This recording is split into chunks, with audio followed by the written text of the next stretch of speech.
우리가 살아가다 보면 많은 위기가 있습니다. 가장 요즘 두드러지는 것이 경제적인 위기지요.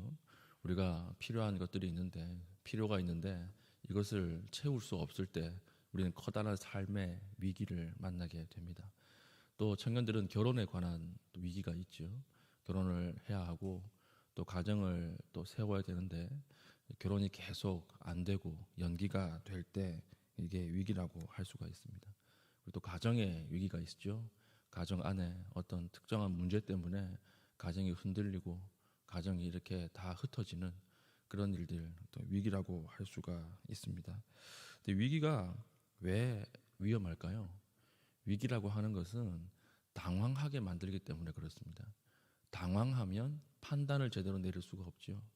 그래서 판단 미스를 일으키기 때문에 위기라고 하는 것이 우리 삶에 참 어려운 것이다라고 할 수 있습니다. 위기 중에 바르게 판단하는 것은 쉽지 않습니다. 이 명견이라고 하는 개와 잡종이라고 하는 개의 차이가 무엇입니까? 평소엔 똑같은 강아지예요. 그런데 위기 때 보면 다르죠. 모르는 사람이 뭘 던져준다 그러면 명견은 절대로 먹지 않습니다. 근데 잡종, 집에서 기르는 개는 아무거나 막 먹고 잠들죠. 그래가지고 집 다 털리고 이런 일들이 있지 않습니까? 위기 가운데 우리의 판단이 너무나 중요하다라고 하는 것입니다. 오늘 다윗이 엄청난 위기의 상황이었습니다. 어저께 하나님께서 셀라 하마 느곳이라고 하는 분리시키는 바위, 이 사건을 통해서 다윗과 사울을 분리시키셨습니다.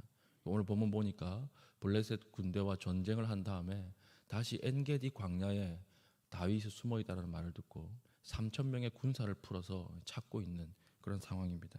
근데 또 다시 일촉즉발의 상황이 된 것이죠. 쫓기는 상황이었습니다. 위기 중에 위기였죠. 여러분 빚쟁이에게 쫓겨 보셨습니까? 잠을 제대로 잘 수 없고 먹는데도 눈치를 봐야 되고 계속 어떤 생각밖에 없습니까? 빨리 이 위기에서 넘어가야 되겠다. 빨리 빠져나가야 되겠다. 이 생각밖에 없다라고 하는 것입니다. 너무 피곤하기 때문에 그렇습니다.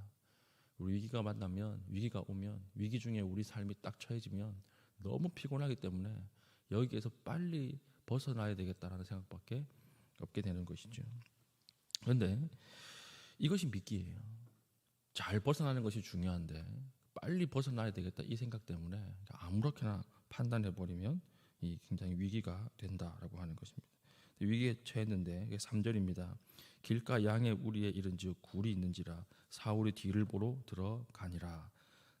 다윗과 그의 사람들이 그 굴 깊은 곳에 있더니 위기 중에 기회처럼 보이는 일이 생겼죠. 이거 하늘이 주신 기회입니다. 굴이 엔게디 광야에 얼마나 많겠습니까? 근데 사울이 이렇게 용변을 보러 굴 안으로 들어오는 거예요. 근데 그 안에 누가 있었어요? 하필 다윗과 그의 장수들, 그 따라다니는 사람들이 거기에 숨어 있었던 것입니다.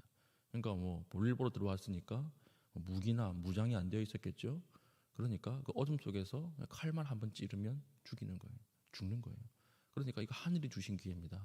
하나님 주신 기회입니다. 이렇게 이야기를 하는 것이 바로 4절입니다. 다윗의 사람들이 이르되 보소서 여호와께서 당신에게 이르기를 내가 원수를 내 손에 넘기리니 내 생각에 좋은 대로 그에게 행하라 하시더니. 주변에 있는 사람들이 뭐라고 이야기합니까?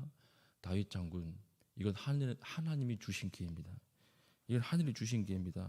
그러니까 내 원수를 내게 넘기리니 내 생각에 좋은 대로 하나님께서 말씀하지 않으셨습니까? 이렇게 얘기하는 거예요. 자기의 주장을 누구의 주장인 것처럼 얘기해요? 하나님의 말씀인 것처럼 얘기하죠.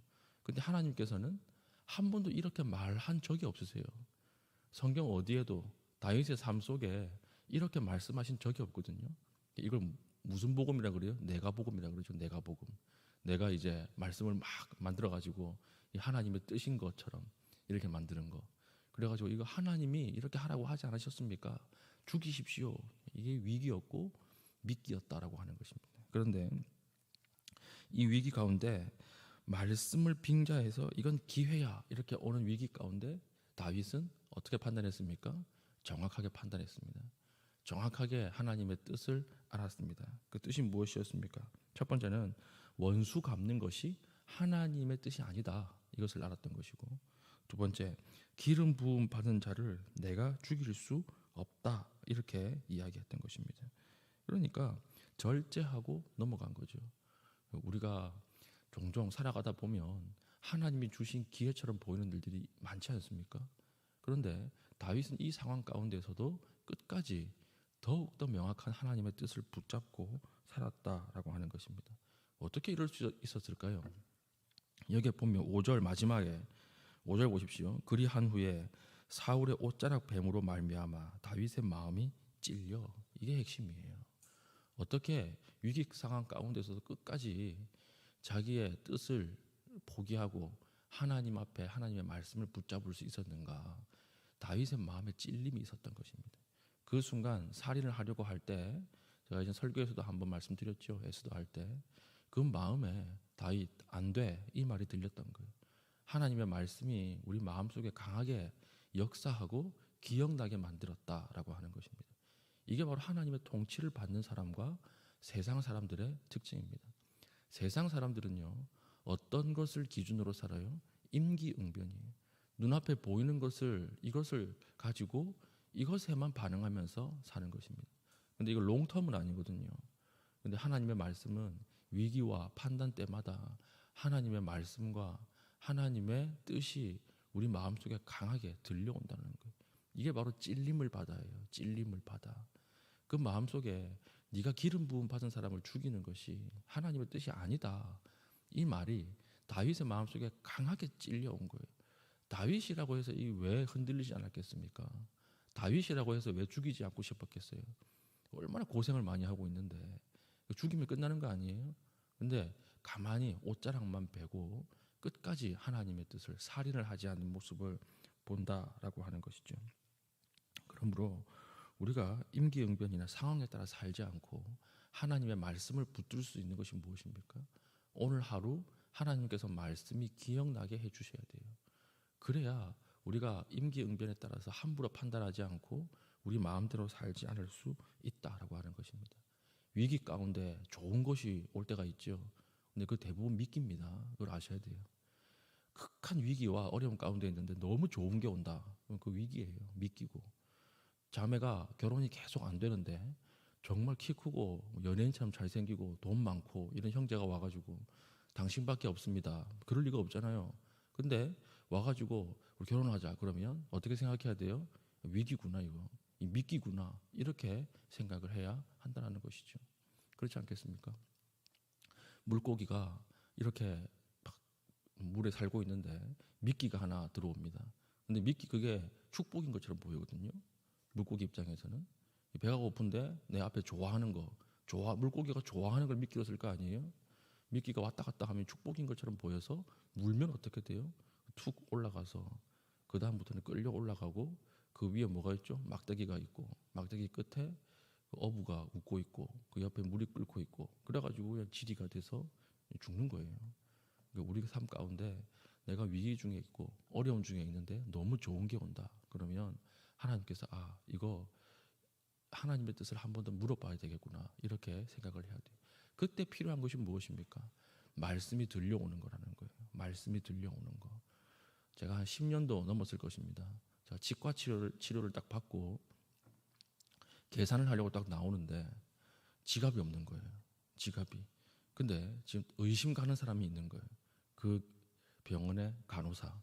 왜냐하면 제가 치과 치료 받으러 들어갈 때 그 간호사가 제 외투를 받아서 옷장에 넣어줬거든요. 그러니까 저 간호사가 내 지갑을 훔쳤구나 이렇게 생각을 하고 어떻게 해야 될까 고민을 하고 추궁을 할까 경찰서로 갈까 CCTV를 돌려보자고 할까 이러다가 그때 생각났던 말이 뭐냐면 내 입술을 하나님 앞에서 함부로 놀리지 말라 이런 거 있죠. 잠언에 이런 말이 있지 않습니까? 그리고 이 악인의 혀는 매를 번다 이런 말이 있습니다. 이 말이 떠오르는 거예요. 그래가지고 나중에 제가 보내드리겠습니다. 지갑이 없습니다. 이러고 왔는데 세상에 지갑이 어디 있었을까요? 집에 있는 거예요. 집에. 그때 그 간호사에게 추궁을 했다면 큰일 날 뻔했어요. 정말 그 잠언 말씀대로 매를 벌 뻔했습니다. 근데 우리가 위기 상황 가운데 판단 가운데 반드시 필요한 것이 무엇입니까? 하나님의 말씀이 우리 마음속에 들어오는 것. 찔림을 받아 이 찔림이 계속 우리 마음속에 역사하는 것, 이게 중요하다라고 하는 것이죠. 오늘 우리가 하나님 앞에 이런 은혜가 있기를 바랍니다. 우리의 판단과 우리의 모든 결정 가운데 하나님의 말씀이 들려오고 하나님의 뜻이 우리 마음속에서 드러나는 그런 은혜를 받고 난 후에 우리가 일상에서 승리할 수 있는 믿음의 신실한 주의 백성 되기를 축복합니다. 아멘. 이 시간 기도할 때 하나님 상황에 따라서 우리가 판단하지 않게 하여 주시고 임기응변에 따라서 우리 결정하지 않게 하여 주시고 순간순간 오늘 하루 하나님 말씀으로 하나님의 뜻이 들려와서 위기를 넘어갈 수 있는 은혜를 허락하여 주시옵소서 기도하시고요. 그리고 우리 이제 다음 달 여름 학교가 시작이 됩니다. 여름 학교 가운데 준비하는 과정 속에서 하나님의 은혜를 달라고 기도하신 이후에 자유롭게 돌아가시겠습니다.